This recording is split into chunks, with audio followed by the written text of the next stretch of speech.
The ghost train. Had always loved train rides. There was something peaceful about them. Watching the world blur past through the window, listening to the steady rhythm of the wheels on the tracks. But that night, the train was different. It was late, close to midnight, when I boarded at the nearly empty station. Rain tapped against the platform roof, and the loudspeakers buzzed with static as the announcer called the departure. My train wasn't crowded. Only a handful of passengers climbed on, each of them quiet, tired, and expressionless. The air was cold when I stepped into my carriage. The lights flickered once before humming to life. It smelled faintly of damp fabric, the kind of smell that lingered when a place had been left alone too long. My ticket was for car 7, near the back of the train. I walked past a few other compartments before reaching mine. Sliding the door open, I stepped inside and felt an immediate unease I couldn't explain. The room was dim, though the overhead lamp buzzed with weak yellow light.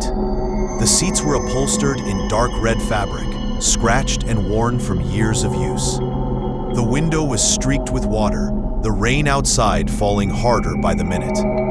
I sat down, placed my bag beside me, and tried to settle in. The train jerked once, then began to move.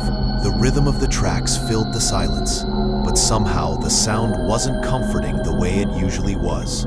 It felt hollow. The first signs. At first, everything seemed normal enough.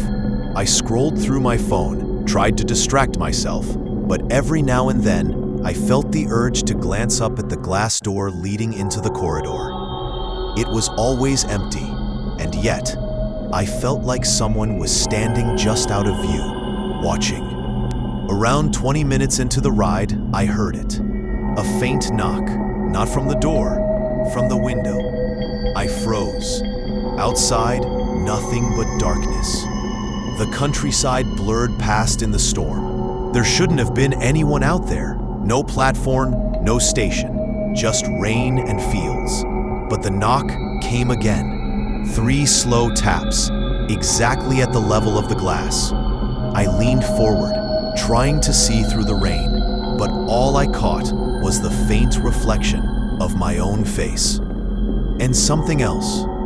For a fraction of a second, in the reflection, I thought I saw a pale figure sitting in the empty seat across from me. But when I turned, the seat was empty.